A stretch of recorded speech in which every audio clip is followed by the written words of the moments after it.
മഴത്തോരു മുമ്പേൽ റീത്തയെ ജയിലിനുള്ളിലാക്കി അലീന.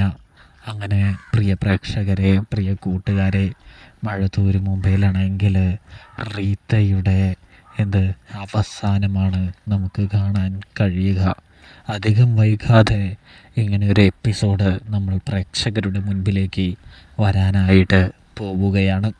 അപ്പോൾ എപ്പിസോഡിലേക്ക് കടക്കാം നമുക്ക്. ഇന്നത്തെ കഥയിൽ നമ്മുടെ അച്ഛനാണെങ്കിൽ റീത്തയുടെ ആവശ്യപ്രകാരം തന്നെ വിളിച്ച് പറയുന്നുണ്ട് സ്റ്റാലിൻ്റെ അടുത്ത്, സ്റ്റാലി എനിക്കൊന്ന് സംസാരിക്കണമെന്ന്. എന്താച്ചോ, വല്ല പള്ളി പണിയുന്നുണ്ടോ, അതിനാവശ്യമായ ഫണ്ടിന് വേണ്ടിയാണോ എന്നൊക്കെ സ്റ്റാലി അടിച്ച് വിടുന്നുണ്ട്. ഇതേ സമയം അതൊന്നുമല്ല സ്റ്റാലി, എനിക്ക് സ്റ്റാലിയോട് ഒന്ന് സംസാരിക്കണമെന്ന് പറയുകയാണ്. അപ്പോഴാണെങ്കിൽ സ്റ്റാലി പറയുന്നുണ്ട്, അച്ഛൻ എന്താണ് സംസാരിക്കാനുള്ളതെന്നും എന്താണ് പറയാനുള്ളതെന്നും എനിക്ക് കൃത്യമായി മനസ്സിലായി എന്ന് പറയുമ്പോൾ, എങ്കിൽ സ്റ്റാലി ഞാൻ ഒന്ന് വന്നോട്ടെ അങ്ങട് എന്ന് അനുവാദം ചോദിക്കാനാണ് വിളിച്ചതെന്ന് പറയുന്നു.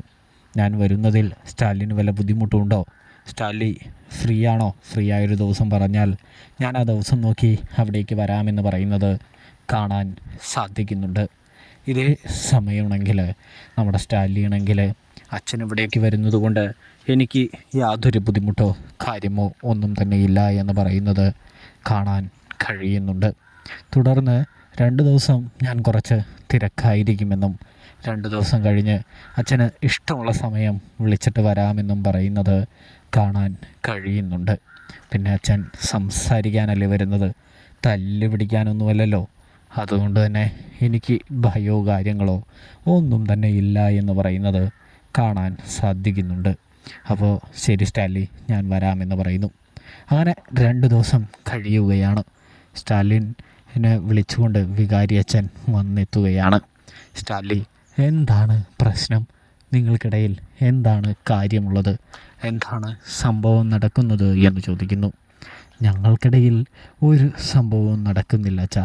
ഞങ്ങളെങ്ങനെയാണോ അങ്ങനെ തന്നെയാണ് മുന്നോട്ട് പോയിക്കൊണ്ടിരിക്കുന്നത്.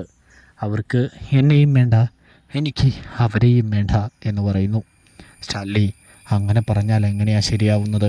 നിങ്ങൾക്ക് ഒരു മകളുണ്ടെന്ന് പറയുന്നുണ്ടല്ലോ.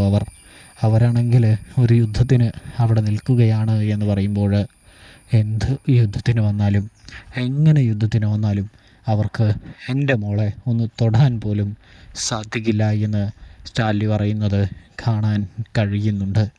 സ്റ്റാലി, നിങ്ങൾ ഒരു വിട്ടുവീഴ്ചയ്ക്ക് തയ്യാറാകണമെന്ന് പറയുമ്പോൾ ഇക്കാര്യത്തിൽ ഒരു വിട്ടുവീഴ്ചയും ഇല്ലച്ചോ. എൻ്റെ മകള് അനാഥാലയത്തിലായിരുന്നു, അവളൊരു അനാഥയായിരുന്നു എന്ന് പറയുന്നു. എൻ്റെ മക്കൾക്ക് അമ്മയുണ്ട്, അപ്പനുമുണ്ട്.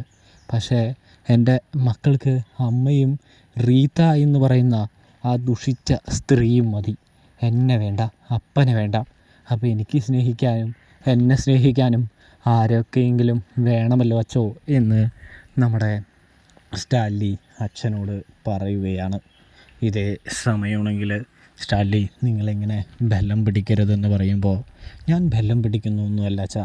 അച്ഛൻ്റെ അടുത്ത് അവർ എങ്ങനെയാണ് ഈ കാര്യം അവതരിപ്പിച്ചിരിക്കുന്നത് എന്നൊന്നും എനിക്ക് അറിയില്ല. എന്നിരുന്നാലും ഞാൻ പറയാണ്, അവർ പറയുന്നതെല്ലാം പൂർണ്ണമായും വിശ്വസിക്കേണ്ടതില്ല എന്ന് പറയുന്നത് കാണാൻ സാധിക്കുന്നുണ്ട്. അതിൽ അവർ ഒരുപാട് കള്ളത്തരങ്ങളും ഒരുപാട് കൊള്ളിരായ്മകളും കുത്തിക്കയറ്റിയിട്ട് തന്നെയാണ് പറയുന്നത് എന്ന് പറയുന്നത് നമുക്ക് കാണാം. ഇതേ സമയം സ്റ്റാലി, നീ ഒന്ന് മനസ്സിലാക്കാൻ ശ്രമിക്കുക കാര്യങ്ങൾ എന്ന് പറയുമ്പോൾ, അച്ചോ ഇതിൽ മനസ്സിലാക്കാനായിട്ട് പ്രത്യേകിച്ച് ഒന്നും തന്നെയില്ല. കാരണം എൻ്റെ മകളെ ഞാൻ ഏറ്റെടുക്കുന്നതിന് ഏത് സഭയാണ്, ആരാണ് എതിര് നിൽക്കുന്നത് എന്ന് ചോദിക്കുമ്പോൾ, അതൊക്കെ ശരി തന്നെയാണ് എന്ന് നമ്മുടെ അച്ഛൻ പറയുകയാണ്. നിന്നെ സ്നേഹിക്കുന്നവരെ തന്നെ തിരിച്ച് സ്നേഹിക്കാനും അച്ഛൻ, അല്ലാതെ ദൈവം പറഞ്ഞിട്ടുണ്ട് എന്നും അച്ഛൻ പറഞ്ഞു വയ്ക്കുന്നത് കാണാം. പിന്നെ എന്താണ് അച്ചോ പ്രശ്നം? ഒരു പ്രശ്നവും ഇല്ലെങ്കിൽ പിന്നെ എന്താണ് കുഴപ്പമെന്ന് ചോദിക്കുന്നു. പ്രശ്നം അതല്ല സ്റ്റാലി, നീ അവരെ ചതിച്ചതാണ്, നീ അവരോട് ചോദിക്കാത്തതാണ് എന്ന് പറയുമ്പോൾ, എന്തു ചോദിക്കാൻ, ആരോട് ചോദിക്കാൻ എന്തുത്തരമാണ്, ആരോടാണ് ഞാൻ അനുവാദം ചോദിക്കേണ്ടത് എന്ന് ചോദിക്കുന്നു. എനിക്ക് ആരോടും സംസാരിക്കാനുമില്ല, ആരോടും ഒന്നും പറയാനുമില്ല. പിന്നെ ഞാൻ എന്തിനാണ് അവരെ ഭയപ്പെടുന്നത്, അവരോട് സംസാരിക്കുന്നത് എന്ന് സ്റ്റാൻലി ചോദിക്കുകയാണ്. ഇതേ സമയമാണെങ്കിൽ സ്റ്റാൻലി ഞാൻ പറയുന്നത് ഒരു വലിയ പ്രശ്നം ഒഴിവാക്കാൻ വേണ്ടിയാണ് എന്ന് പറയുമ്പോൾ, അച്ചോ പ്രശ്നമൊന്നും നമുക്ക് ഒരു പുത്തിരിയില്ല. കാരണം എന്താണെന്ന് വെച്ചാൽ ഇവർ തൻ്റെ ജീവിതം കുളം തോണ്ടിയതാണല്ലോ ഈ റീത്ത എന്ന് പറയുന്ന സ്ത്രീ. അവരാണല്ലോ അച്ഛനെ ഇപ്പം ഇങ്ങോട്ട് പറഞ്ഞു വിട്ടത്, എൽസമ്മയല്ലല്ലോ എന്ന് ചോദിക്കുമ്പോൾ അച്ഛന് കാര്യം ഏതാണ്ട് മനസ്സിലാകുന്നുണ്ട്. സ്റ്റാലിനറിയാം, അതായത് ഈ എൽസമ്മയ്ക്കാണ് കണ്ണ് കടിയുന്നത്. അച്ഛനാണെങ്കിൽ ഇതേ സമയം തീരുമാനത്തിൽ മാറ്റം വല്ലതുമുണ്ടോ എന്ന് ചോദിക്കുന്നത് കാണാൻ കഴിയുന്നുണ്ട്. അപ്പോഴാണെങ്കിൽ നമ്മുടെ സ്റ്റാൻലി ഞാൻ എൻ്റെ തീരുമാനത്തിൽ ഉറച്ചു നിൽക്കുകയാണ് എന്നും പറയുന്നു. അലീനയെ വിളിക്കുന്നു, അച്ഛന് പരിചയപ്പെടുത്തുന്നു. അലീനയെ കണ്ടതും ഒരു ദൈവികതയുള്ള കുട്ടിയായി തന്നെ അച്ഛന് തോന്നുന്നത് കൊണ്ട് തന്നെ മോളെ ദൈവം അനുഗ്രഹിക്കട്ടെ എന്നും ഈ പ്രശ്നങ്ങൾക്കൊക്കെയുള്ള പരിഹാരം മോളിലൂടെ കാണാൻ സാധിക്കട്ടെ എന്നും അച്ഛനോട് സംസാരിച്ച അലീനയ്ക്കും അലീനയോട് സംസാരിച്ച അച്ഛനും പ്രത്യേക ഒരു സന്തോഷവും ഒരനുഭൂതിയും ലഭിക്കുന്നതും കാണാൻ കഴിയുന്നുണ്ട്, സാധിക്കുന്നുണ്ട്.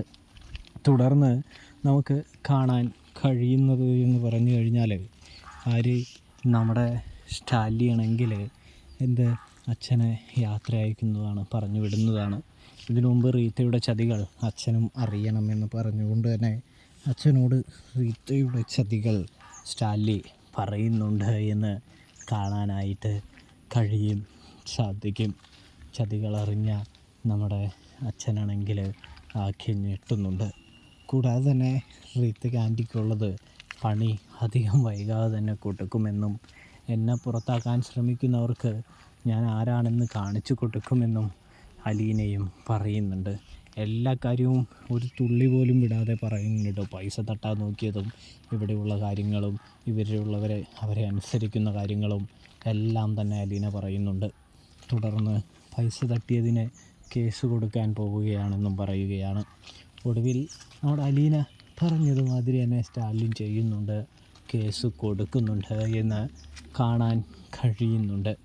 ഒടുവിലതാ റീത്താമ്മ ജയിലിലേക്ക് പോവുകയാണ് എന്ന് കാണാം. പ്രധാന ശത്രുവാണല്ലോ റീത്തയെ ഒരു ചെറിയ കേസിൽ കുടുക്കിയിട്ട് തൽക്കാലം കുറച്ചൊരാശ്വാസം കണ്ടെത്താനായിട്ട് സ്റ്റാലിനും അലീനയ്ക്കും സാധിക്കുന്നുണ്ട്. കാരണം വലിയ പ്രശ്നങ്ങൾ വരുന്നതിന് മുമ്പുള്ളൊരു പടയൊരുക്കം എന്ന രീതിയിൽ ഒരു ചെറിയ ആശ്വാസം അവർക്കതിലൂടെ ലഭിക്കുന്നുണ്ട് എന്ന് കാണാട്ടോ. അപ്പോൾ റിവ്യൂ ഇഷ്ടപ്പെട്ടാൽ സബ്സ്ക്രൈബ് ചെയ്യാൻ മറക്കല്ലേ.